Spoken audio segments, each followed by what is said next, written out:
everybody okay? Yes. Sorry for the hopping over the fence here.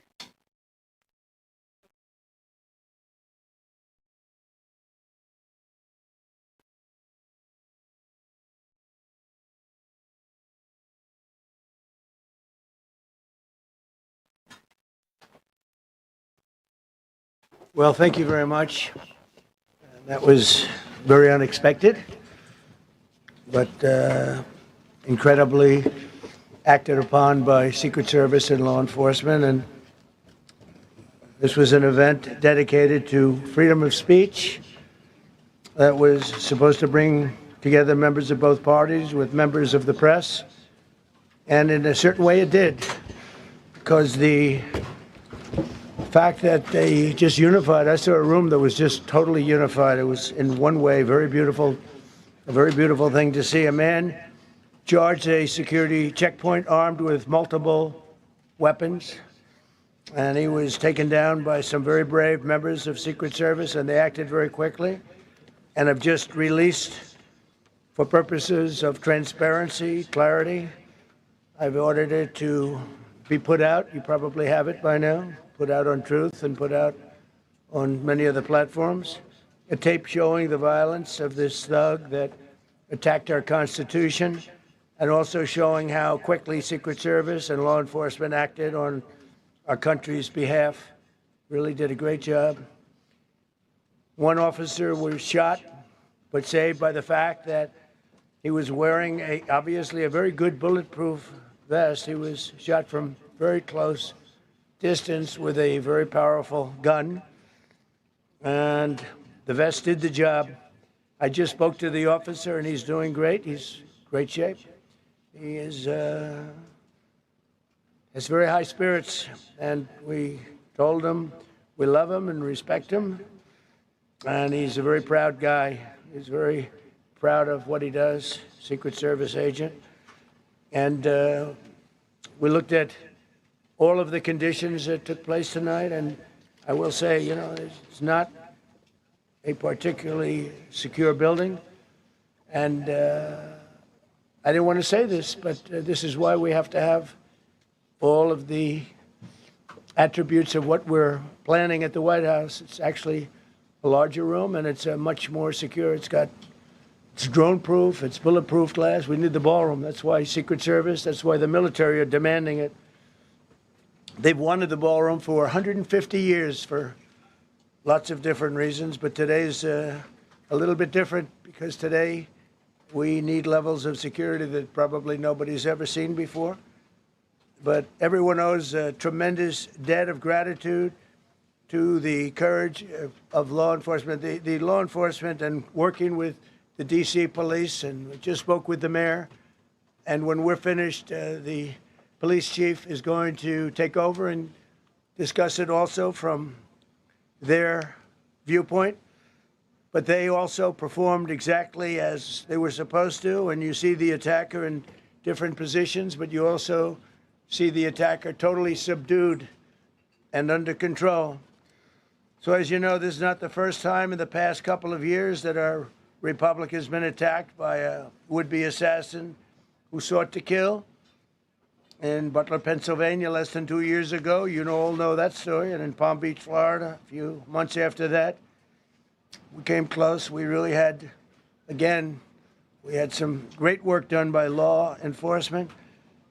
But in light of this evening's events, I asked that all Americans recommit with their hearts in resolving our difference peacefully. We have to resolve our differences. I will say, you had Republicans, Democrats, independents, conservatives, liberals, and progressives.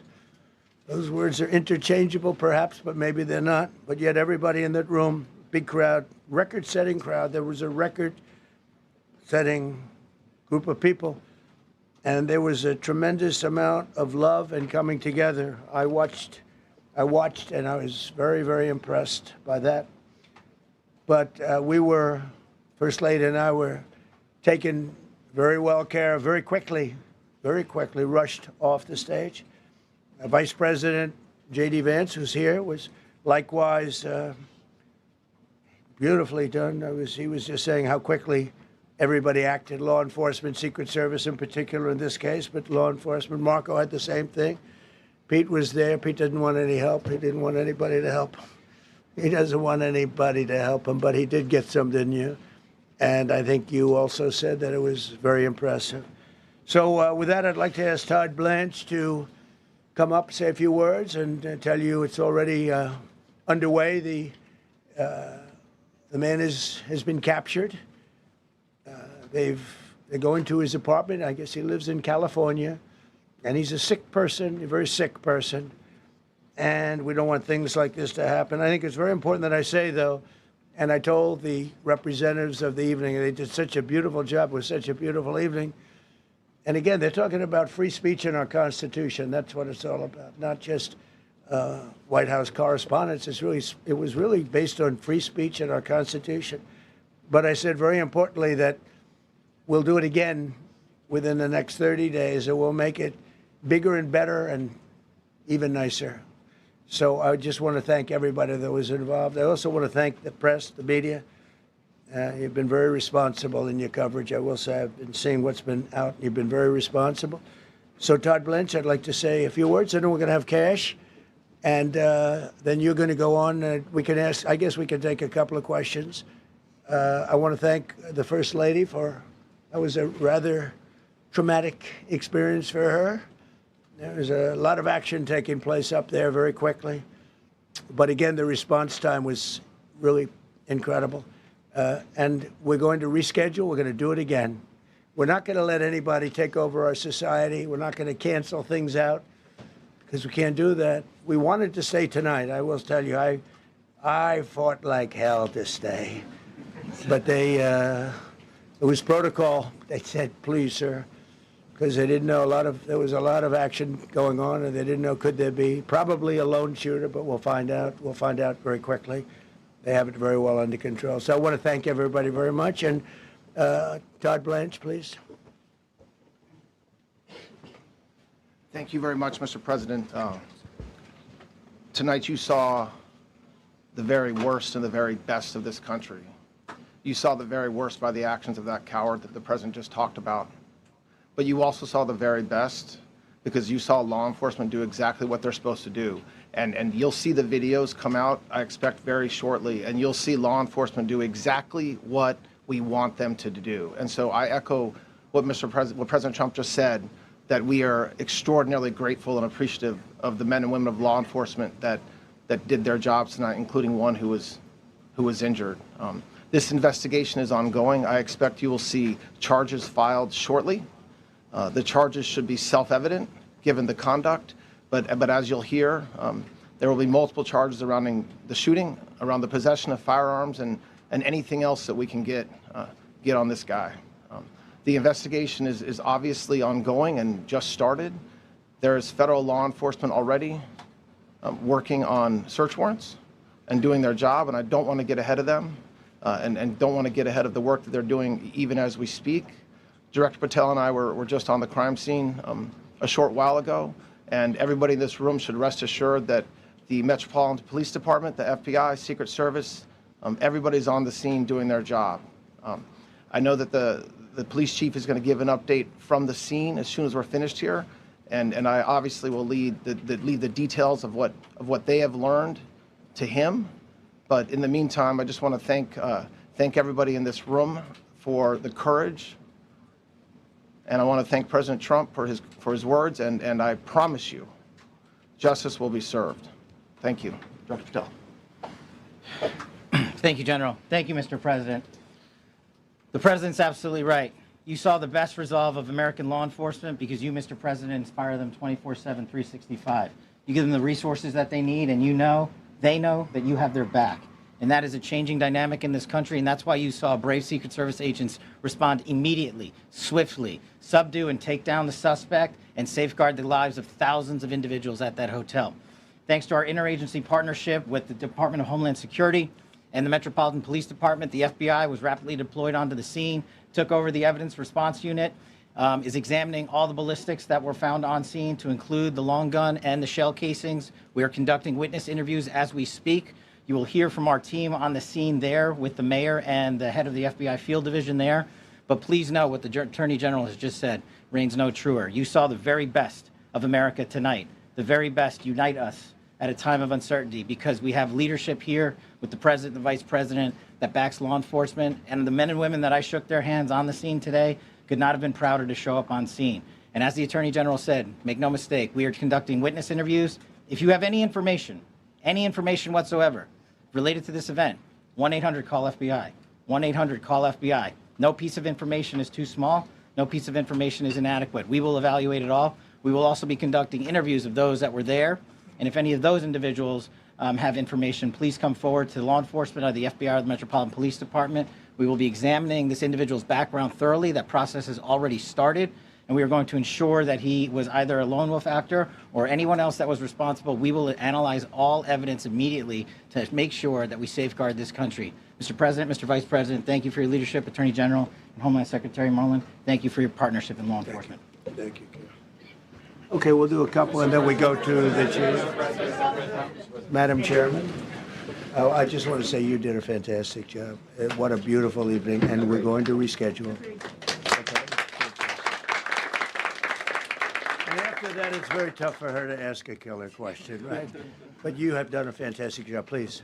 Mr. President, I appreciate it. As you mentioned, it all happened so quickly. Yeah. And I wonder, especially because unfortunately you have experience with these sorts of threats, in that moment when you realized there was a threat and service agents were telling us to get down, can you describe what was going through your mind, how you were feeling in that moment?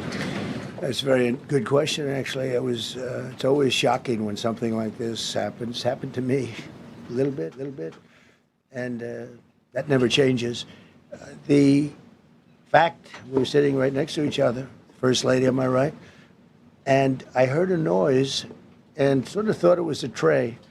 I thought it was a tray going down. I've heard that many times, and it was a pretty loud noise. And it was from quite far away. He hadn't breached the area at all. They really got him. But so it was quite far away, but it was a gun. And some people really understood that pretty quickly. Other people didn't. I was watching to see what was happening. Probably should have gone down even faster.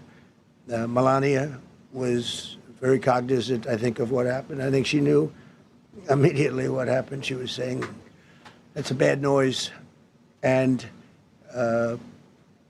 we were whisked away along with other people, but we were really whisked away.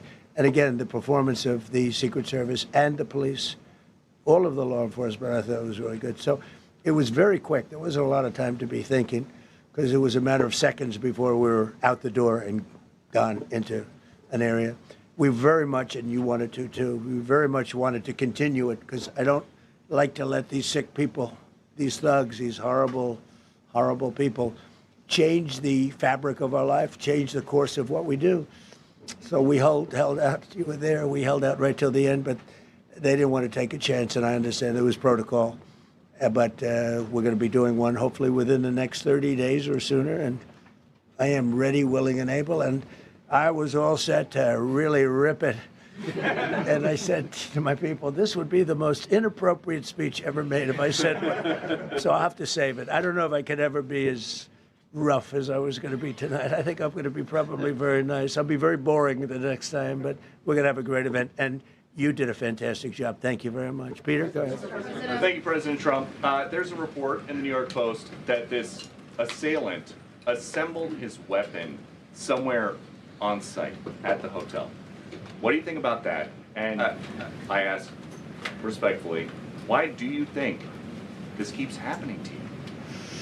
Well, you know, I've studied assassinations, and I must tell you, the most impactful people, the people that do the most, you take a look at the people, Abraham Lincoln, I mean, you go through the people that have gone through this where they got them, but the people that do the most, the people that make the biggest impact, they're the ones that they go after. They don't go after the ones that don't do much because they like it that way. And when you look at the people that have either whether it was an attempt or a successful attempt, they're very impactful people. Just take a look at the names here, the big names. And I hate to say I'm honored by that, but I've done a lot. We've done a lot. We've taken this country, and we were a laughingstock for years, and now we're the hottest country anywhere in the world. We've changed this country, and there are a lot of people that are not happy about that. So I think that's the answer, Peter. And after Butler, your team rethought outdoor events. Yeah. Do you think that you now need to rethink No. indoor Well, events? but then you just don't do events. No, I can't do that. I have to. It is what it is. We have to do it. The room was very, very secure. He charged from 50 yards away, so he was very far away from the room. And what did you think when you saw the video of how fast he was running? He was moving. He was really moving. And the reaction time was great. Boy, those guys, they had their guns drawn literally by the time he was there. They were shooting. That's right. I thought they were very impressive. And if I didn't, I'd let you know. I'm not going to be, I would not stand for that. No, I thought they were very impressive. President Trump, thank you, President Trump, and thank you for updates on the Thank you. suspect earlier. Were you aware of any threats? Was your team aware of any threats beforehand? And do you believe you were the target of this tonight? I guess. I mean, these people they're crazy. They're crazy. And, you never know. He was very far away from me. He had to go through a lot. We had resources all over. We had resources sitting at tables, literally in disguise, sitting maybe at your table, who knows? But we had people all over the room, so he had a long way to go. That was really a first line of defense, and they got him. And they really, they acted incredibly. No, there was no notification. We had no idea. Go ahead, Do you know Kevin. any political motivations from this? Well, you never know. Now, we'll be able to tell you that maybe by tomorrow or the next day. He's in custody, and they're asking him a lot of questions. I guess they're going over, Todd, and they're already at his apartment. He lives in California. Yes, sir. And they're over there, so they'll be able to tell you. Thank you, Caitlin. President Trump, did the suspect say anything or is wearing anything that would allege some type of motive here? Nothing, no. I mean, he was a guy who looked pretty evil when he was down. They had him down. He was fighting hard. He was in my opinion, a sick person. Who would do that but a sick person? But I think you're going to find everything about him. No reason to talk about it now. But tomorrow at this time, long before this time, you're going to know a lot of things about him. They seem to think he was a lone wolf, and I feel that too. Are you concerned about U.S. service protection ability? We saw several of the detailees take minutes to be escorted out of the room. No, they acted very quickly. No, I was very impressed by Secret Service. I mean, I'm the one, and Mark Wayne, you would agree with that, I think. Absolutely. I'm the one that would complain. You don't have to complain for me. I would be complaining. I'd be up here right now saying they didn't do their job. Oh, believe me, because, it's my life, and I want to live because I want to make this country great. That's why I want to live. But when you're impactful, they go after you. When you're not impactful, they leave you alone. Okay, a couple of more. Go ahead, please. Is there any indication that this shooting could have been linked to the war in Iran? I don't think so, but you never know. We're going to know a lot. We have the best people in the world working on it, and we're going to know a lot. Please. Mr. President, there's a lot. You, as well as some of us who have covered Butler, experienced another horrific day 2 years ago. Yeah.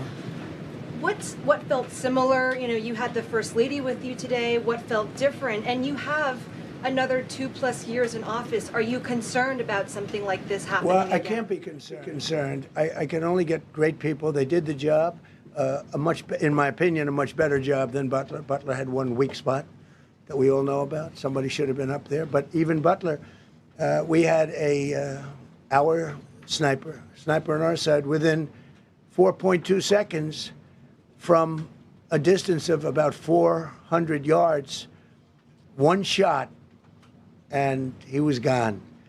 And if he didn't do it, now, he's David. His name was David. I say, hello, David, every time I see him. David, I like you very much, David. But think of that. Now, if he doesn't hit him, and he hit him right between the eyes from 400 yards without any notice, nobody knew. He heard a sound. He looked over, and there was actually a tree that was somewhat in his way. You know the story very well. And he aimed, he fired, And if he didn't do that, beyond me, you would have had a lot more people killed. We lost one great person and 2 people very badly hurt. They're okay now. But no, that was so. In a sense, you know, it was pretty amazing the job they did. But they did have that one weak spot, as you know. They should have had that covered. Tonight they had everything covered very quickly, and he was fast. He was running full blast, and they got him before they got any further. I was very far away. You know, he hadn't anywhere close to breached the doors of the ballroom. The ballroom was sealed, and everybody in there. That's why once those doors opened, they didn't want to do tonight. If the doors weren't opened, we could have probably done it tonight. But I think we're much better off rescheduling. Yeah, please. Mr. President, for you and perhaps Lon as well, what is the level of confidence that this was a lone actor? And has the suspect made any statements to police while in custody? Yeah, I think it's just my profession. We have great professionals up here and outside that have been working with us. My impression is he was a lone wolf, whack job. These are crazy people. These are crazy people, and they have to be dealt with. We had that in the second attempt, as you know, and he's spending life in prison. Because if you let him out, they'll probably, you know, if he serves 10 years or 15 years, you let him out, he'll probably try it again with somebody else. They're sick people. We have a lot of sick people. But you're going to know, I think very shortly, you're going to know, Todd, a lot about him. You're going to know a lot about him. Yeah, a couple of more. Yeah, please, go ahead. Are you concerned about political violence? This could be politically motivated. All violence. You know, I'm concerned about everything. Look, but I can't be so concerned that you can't function. No, I'm here. It's a dangerous profession. You know, I tell the story, race car drivers, I think it's very dangerous. So if you take 1% and then take about 10% of 1%, just to break it down very easily, they die. So much less than 1%, 10% of 1%. I think bull riding is very dangerous. If you take about the same, 10% of 1%, much less than 1%. But if you take presidents, it's 5.8%. And about 8% are shot at. So nobody told me this was such a dangerous profession. If Marco would have told me, maybe I wouldn't have run. Maybe I would have said, I'll take a pass. No, it's a dangerous profession, but I don't view it that way. Look, I'm here to do a job. It's part of the job. It is a dangerous, I can't imagine that there's any profession that's more dangerous. But I love the country, and I'm very proud. I'm very proud of the job we've done. You see what's happened. We have a great country. We've got, I think, the most successful, the hottest country anywhere in the world. This happened over a period of just a year, and we're going to do great things. But with that come risks. There's no question about it. Yeah. So much political violence, not just aimed at yourself, but at other members of Congress, state house speakers, you name it. Is that just the cost of doing business to do politics in America anymore? Yeah. Well, what does that say about our country? Too. You know, we're not the only country. You look at this great violence with all countries. I was talking to somebody from another country today, and they have numerous assassinations of political figures all over the world. You look at South America, it's like some of the numbers are just horrific. It's dangerous. It's dangerous stuff, whether it's here or someplace else. No country is immune. No country. Good question. Is it possible to turn that temperature down at this point? Well, probably if I decided to just not do much, you know, if I let everybody rip us off and take advantage of us. Look, we're leading the world in trade now. We're leading the world in the military. We're the greatest military in the world. I rebuilt it in my first term, and now we use it because we have no choice. We can't let, as an example, Iran, we can't let them get a nuclear weapon. Everything will be peanuts compared to that if they ever were given a nuclear weapon, and they'd use it too. Marco and I were talking about it today. They would use it without even hesitation. We can't do that. It was a shame. I said, oh boy, look at the numbers. We just broke 50,000 in the Dow. We just broke 7,000 in the S&P. They said we couldn't do it in 7 years, in 5 years, 4 years. They were saying maybe in 5 or 6 years. And we did it in 1 year. And I called everybody together. I called all of these people and others, and I said, we have to take a little journey. I seek to do this. We just had the great number. We just broke 50,000. Wasn't supposed to happen during my term. Wasn't reachable. Did it in 1 year, and I said, we're going to have to make a journey to Iran. They're going to have a nuclear weapon if we don't do it. We had the B-2 bombers take them out. I terminated in the first term the Obama agreement, the Iran nuclear agreement, which was a disaster. That was a road to a nuclear weapon. They would have used it. They would have used it 100%. So, you know, when you do things like that, you become a target. If I wasn't doing that, I guess I'd be a lot less of a target. But I'm honored to be. Okay, one more question.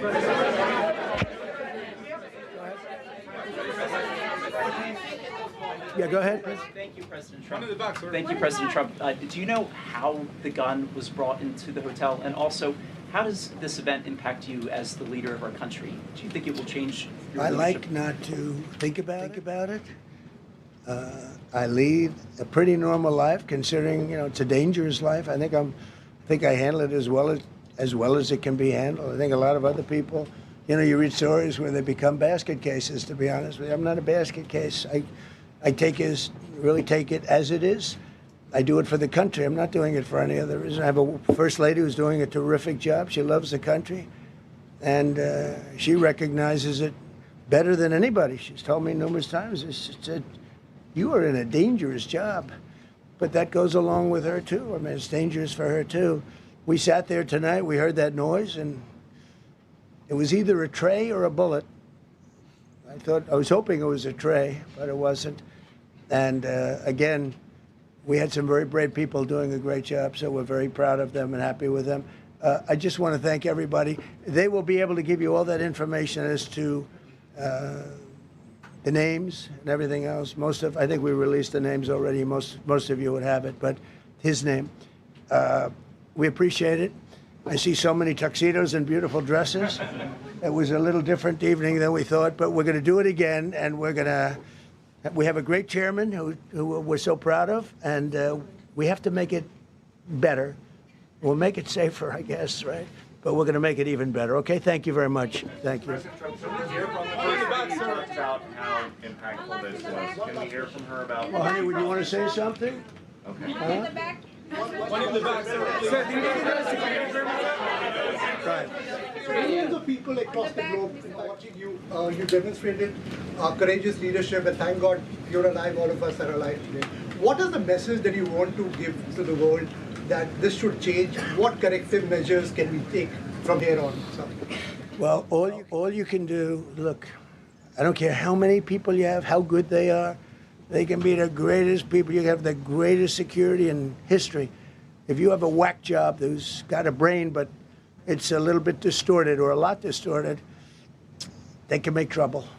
I would say, Pete, right? You know, they can make trouble. Some of these people are of genius level IQ, and they're nuts. So it can be trouble. So you do absolutely the best. You get the best. We have the best people. Well, look, it was proven tonight. He started running from 50 yards, and he was fast. He was like a blur on tape. He was moving. It was very impressive the way they got him, because a lot of people would be looking and saying, you know, it's like a weird feeling, and they would let him get through, but they didn't let him get through. They drew those guns so fast. They looked like Matt Dillon. They looked like somebody that knew what they were doing, and we really do. But it comes with the territory. And if you want to do a great job, I really believe that. And you take a look at what's happened to some of our greatest presidents, and it doesn't happen to people that don't do anything. And it's not going to deter me from winning the war in Iran. I don't know if that had anything to do with it. I really don't think so, based on what we know. But we're going to continue to do a great job. That's all I can do. We'll see you tomorrow. Thank you. Thank you. Thanks, President Trump. Thank you. Glad you're okay.